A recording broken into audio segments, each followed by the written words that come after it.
Okay, it has been a while since I've recorded some stuff. Life has been a bit overwhelming. So I'm kind of just doing stuff to get back in the groove, get used to myself on camera, and all of that stuff. I have what I deem reverse stage fright, where I can perform in front of hundreds and hundreds and hundreds of people and not worry about if I'm gonna mess up or anything like that. However, when I film by myself in front of the camera like I am now, nobody's here, I get very, very nervous. And so I'm kind of just doing this to get back used to being on camera again. But also, I have noticed with getting back into my makeup journey for like theater stuff and personal makeup interests that I haven't seen a lot of vlogs or tutorials or anything about people who wear their glasses and makeup. Maybe it's just where I am on the internet, where I don't see a lot of people who have makeup and also wear their glasses. It's either a scenario where they have makeup and they wear their glasses, but they don't film their getting ready process, or it's someone who wears their glasses, but they also wear contacts. So they mostly wear their contacts when they're on camera and not necessarily their makeup with their glasses, if that makes any sense. And I'm also very nearsighted. I can't wear contacts. My eyes twitch a bit when I try to do stuff like that. And so I figured, why not vlog my makeup putting on experience as someone who is nearsighted and can't wear contacts. So hopefully there's a lot of other people who are in this same boat and can hopefully relish in the shared experience or maybe learn something from it. I don't know. I'm just kind of just filming this offhand. No script, no nothing. I have all my stuff. It is chaos. Because I'm in my sewing room. I'm not like in my bathroom or anything. So I had to like bring all this from my bedroom.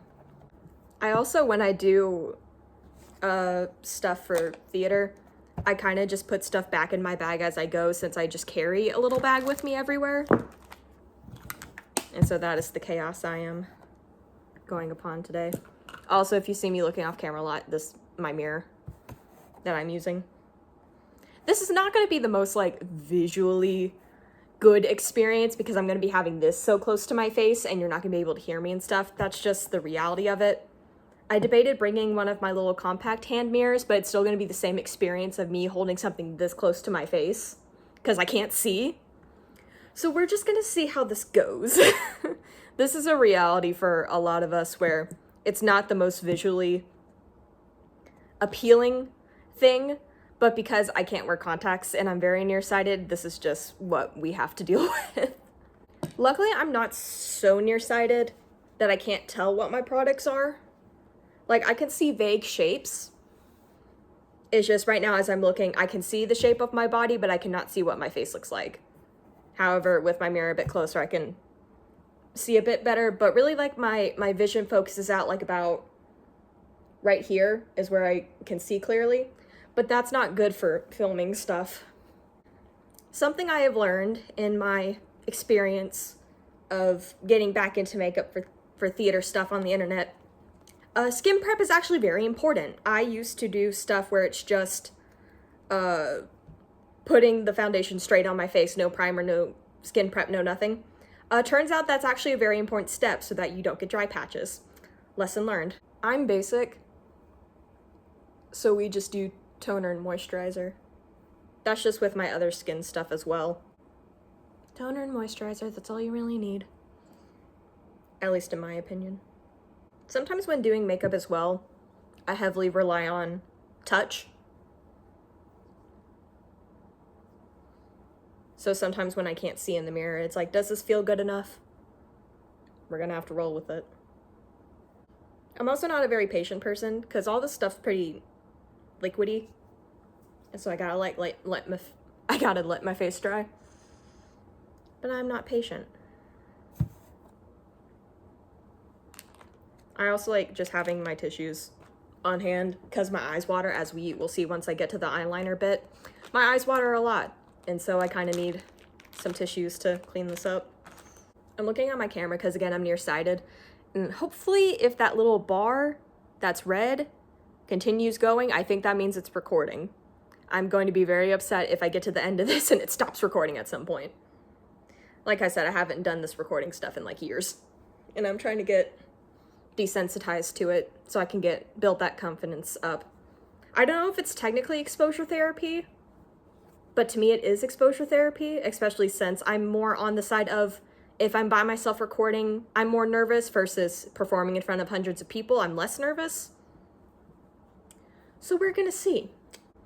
I've heard 50-50 on whether face primer is needed for your face and makeup and stuff, but we're just gonna roll with it. I am of the mentality of, if you wear makeup, especially just for like the theatrical stage, you might as well go all the way. No hate to those who use like the skin tints and stuff, that's just like very, very light coverage. Me, since I don't wear a lot of makeup in my day-to-day life, I'm just like, if you wear makeup, you might as well go all out. That's just how my philosophy is, at least. We're about to get into the non-aesthetic filming stuff of, here's a mirror 2 inches from my face.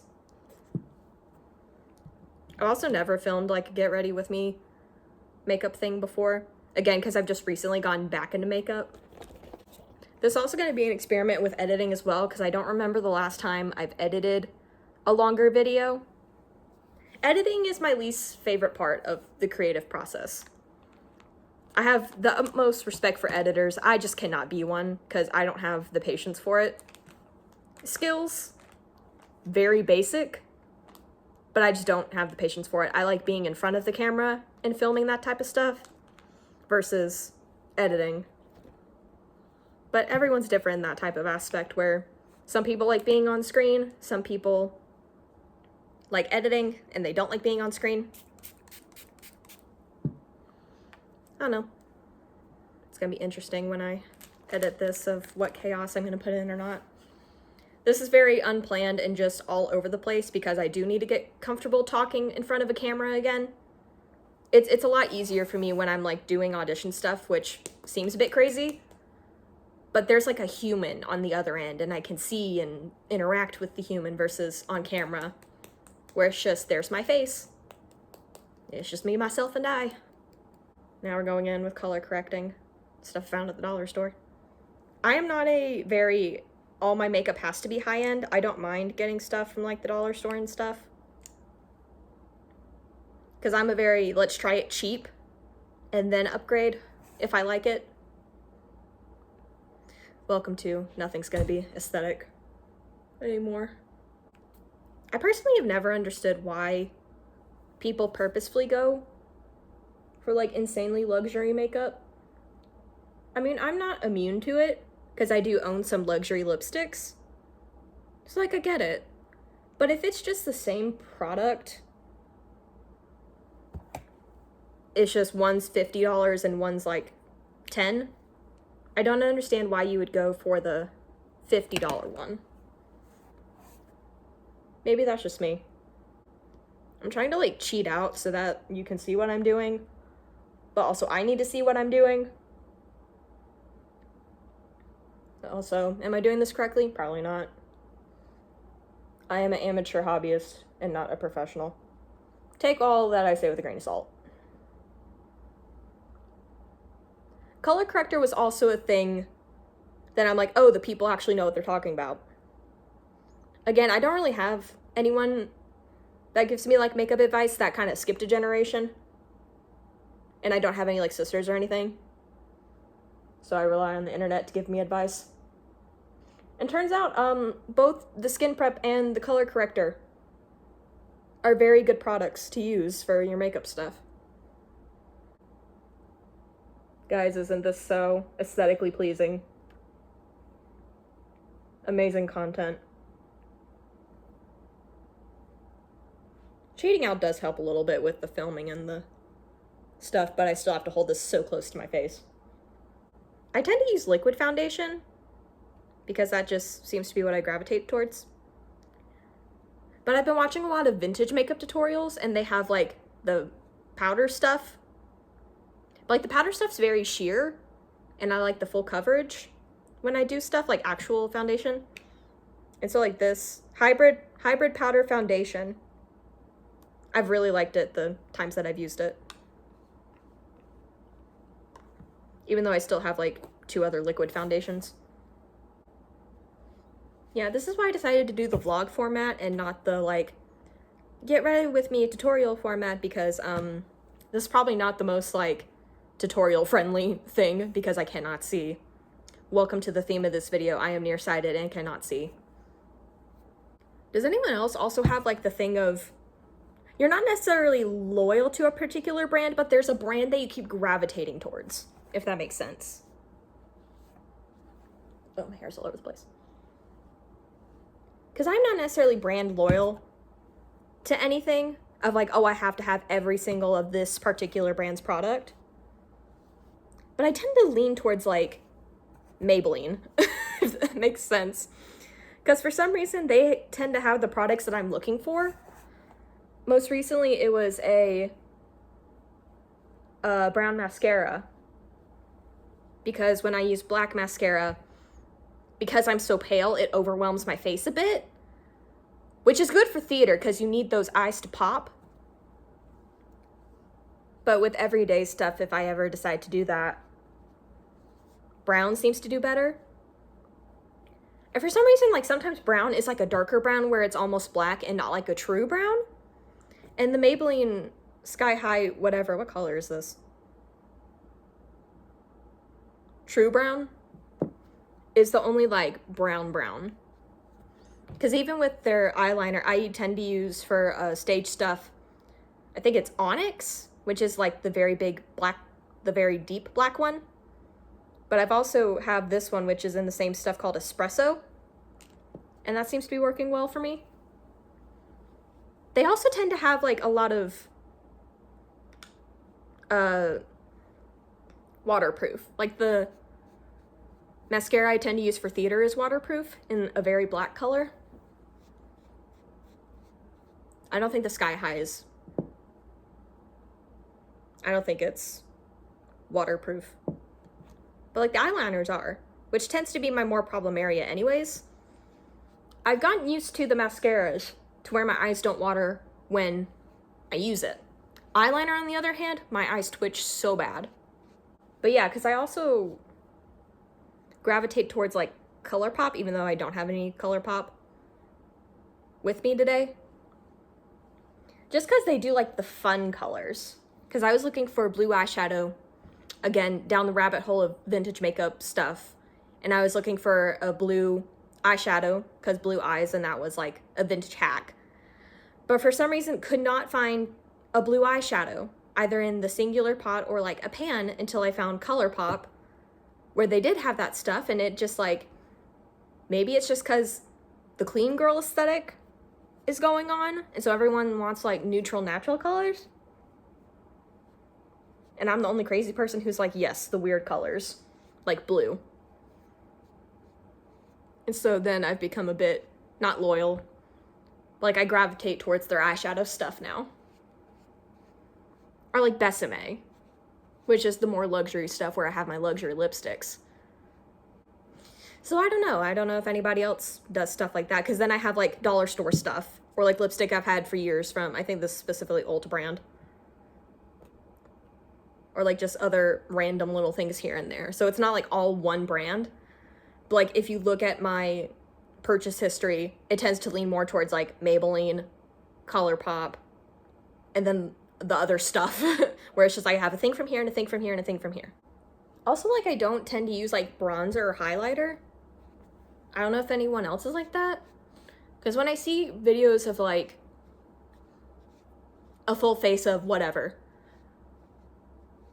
there tends to be bronzing or highlighter stuff. Because like the highlighters that I do have that just came in like a set of stuff, I use for eyeshadow to make my eyelids sparkly.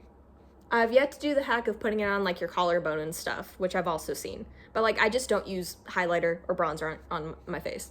I think that's good. Obviously, it's powdery because it's a powder. What is the next step? Blush. I got this, like, the little jelly tint stuff, like the dupe version off of when I went to Dollar Tree last, and I have not tried it.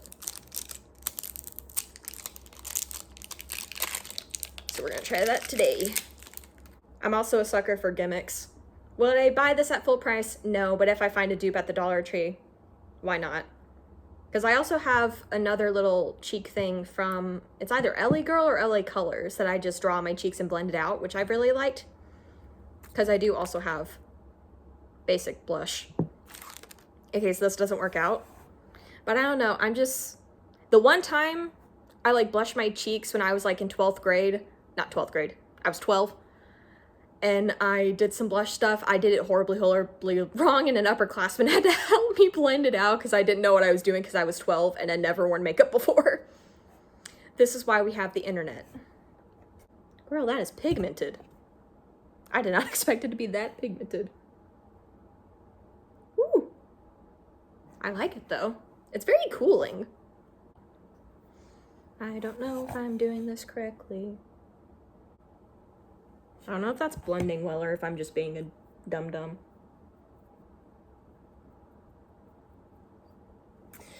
Tried and true finger method.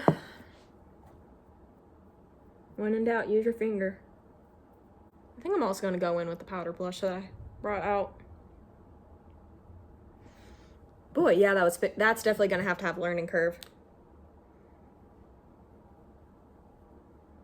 I'm also not good with blush.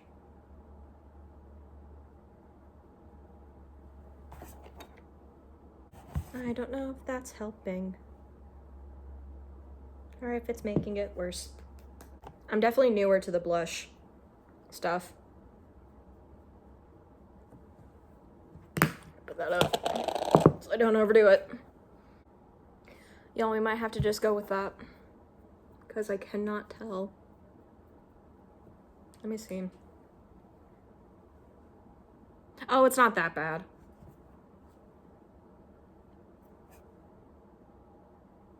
Okay, it's not that bad. I'm overreacting. I try not to put on my glasses in the middle of stuff because then foundation gets on my glasses before I set it. But sometimes I need that extra bit of vision because I don't know if I just significantly messed up something or not. Now let's do my eyeshadow. Brushes are very nice, but sometimes you just gotta go with the good old little finger method of just rubbing some product and sticking it on your face. You could probably just visualize what I'm doing. I'm just rubbing it on my eye, but legitimately, since it's legit on my eye, I cannot, I need to see. I'm going with neutral today because I have a very bright red lip that I'm gonna put on. I love red lipstick. Try and true finger method, can't go wrong with it. Because I do own plenty of brushes. But since I tend to do like the singular shadow stuff, I haven't done any successful experiments with blending multiple colors together. I just go single, and that's best with the finger method. A bit more control. This is also why you have your tissues to wipe off your finger, even though there will still be glitter. Because there's also pink in here. And some, like a darker neutral and a red. Today I want to go a little bit more simple. Just for today. Oh boy, we're on my least favorite part, the eyeliner. Like I've mentioned previously, I've gotten better with the mascara to where it doesn't make me tear up as bad. Eyeliner on the other hand. This is just a basic little twisty up stick eyeliner. I've tried using liquid eyeliner, but I think the best course of action with that is get used to doing the pencil liner, since that's less of like a mess, and then try to do liquid eyeliner, because my eyes just twitch so badly that I just can't use liquid eyeliner at this point in my makeup game. And once again, you're not going to be able to see this step because I need my mirror right in front of my face. Whew, already started. This is why we have tissues. and why I need my eyeliner to be waterproof.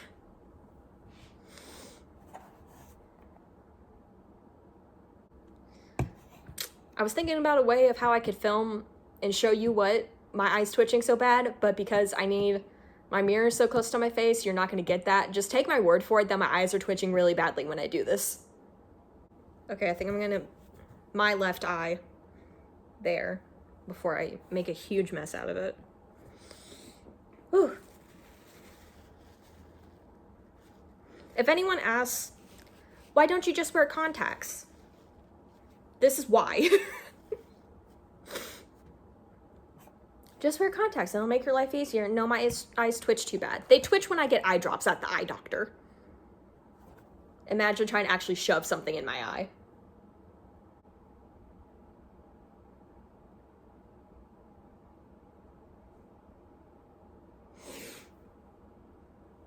Whew. Maybe I'm not alone in this. Maybe there's other people who also struggle with their eyeliner like this. Okay, there's some days where you're just gonna have to go, let's call it that. Because all you're gonna do is make your life more complicated.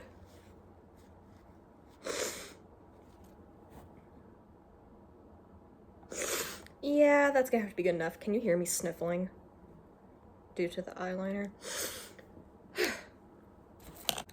I think I mentioned something about exposure therapy earlier. I think that was in relation to recording on camera. Also exposure therapy for my eyeballs with eyeliner.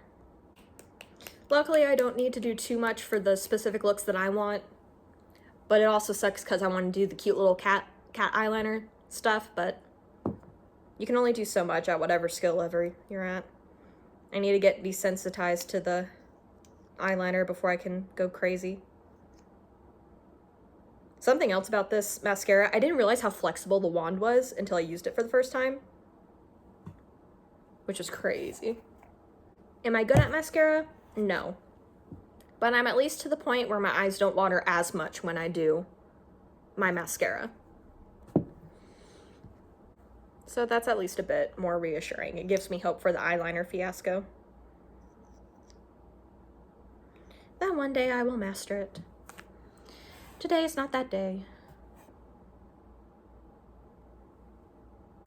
Lipstick is my favorite part because my advice to anyone who just wants to feel a bit more glam, maybe you don't want to put on a full face of makeup or anything like that, a nice lip color doesn't have to be like bright red, it could be like a more nude or a pink, can instantly lift your mood. This is some advice that my grandmommy gave.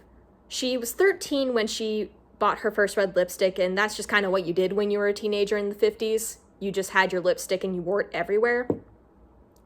And with that and her skincare, that's kind of what you need to feel glamorous if you don't want to do too much like this, especially if you have glasses. This is something I've noticed with all the years of doing my makeup for theater. When you have glasses, because of how the prescription is, it kind of brightens up, zooms in on your eyes so your eyes look bigger, because that's what the prescription kind of is. It makes your vision a bit more clear, but with how the glass is, it makes your eyes look bigger. And so just having lipstick can kind of complete your whole face. You know, you keep up with your skincare. Sure, acne pops up from time to time, but as long as you're taking care of yourself, just a simple little lipstick on those little glam days where you want to feel a bit more put together, that is the biggest game changer that I've noticed. Because I started wearing it probably a little later than my grandmommy did, around 14, 15, when I actually started getting into lipstick. And that has been the most like non-theatrical, you just want to feel a bit put together advice. Because the reason why I got back into makeup after I had graduated college was because I had been out of performing on stage for a bit. Long story. And so I'm like, well, I need to get back into my makeup, because in most scenarios when you are doing theater, no one's doing your makeup for you. You have to do your own makeup and stuff. And so since I hadn't done it at the moment when I started getting back into it for like 3 years-ish, I'm like, okay, I need to get back into this. And since I had a gap year after college, it took me a bit to like discover myself, what I liked, what I didn't like, experimenting more. Because also prior to college, I went to a private school, which didn't really allow for that type of self-expression, uniforms and stuff like that.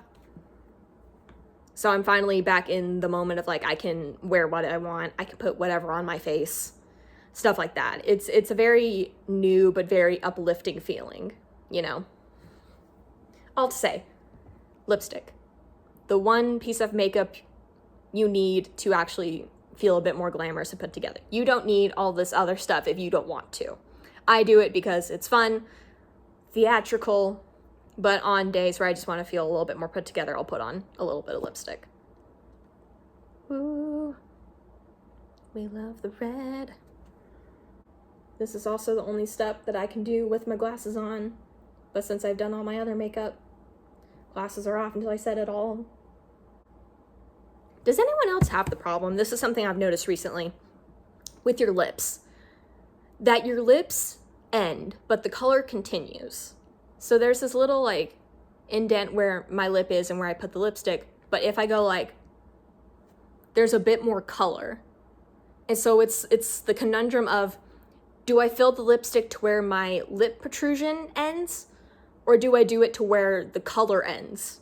Because if I do it with my lip protrusion, there's some like natural pink lip still there that isn't covered. But if I do it all the way out to where the pink is, it looks a bit weird. It looks like I've overdrawn my lips, which I haven't. That's just where the natural color ends. So I don't know if anybody else has that problem. But that's something I've just noticed. Mainly with my bottom lip, not necessarily where my Cupid's bow is. But it's just one of those things where it's like, bodies are weird. Bodies are super weird. All right, now time for the ending step of setting spray.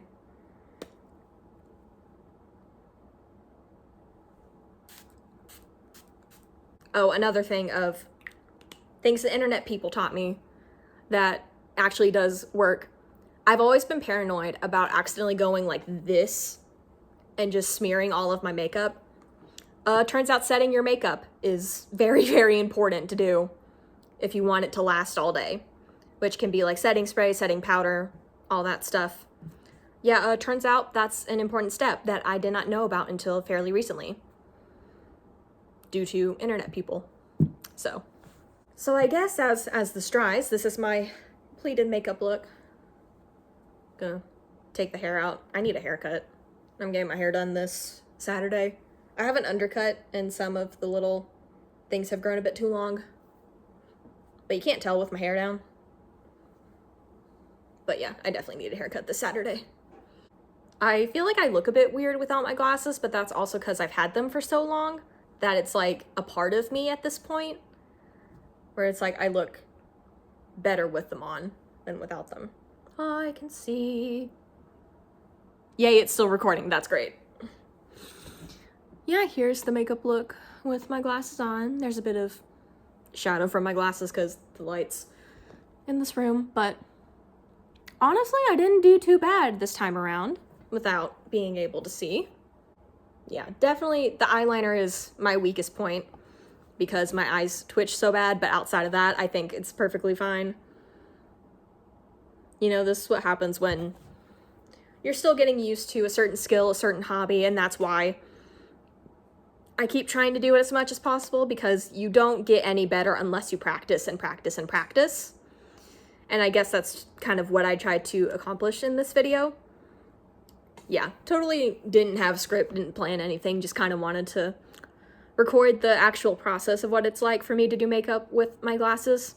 Hopefully this was inspirational to some of you. Hopefully you've learned something or at least connected a bit to this, the glasses wearing, the makeup doing, the still learning as you go. That's kind of just how a lot of things in life are. You know, you adapt and overcome and learn things here and there. So, well, I hope you enjoyed the video. Hopefully I can get back into the swing of things of making more videos when I get ideas and hopefully getting less nervous in front of a camera. I do think this exercise of just filming myself, no script, I'm not hyper-analyzing how I said a line or anything like that has been very helpful as of the moment. Maybe when I edit this, it's gonna all come crashing down and I'm gonna go, oh, this was a horrible idea, but sometimes you gotta do the things that feel a bit more difficult than they should be, you know? You never know how something's gonna go unless you try it, unless you do it, which I guess is the moral of this whole entire video. I tried it, I did it, and hopefully you enjoyed. Bye.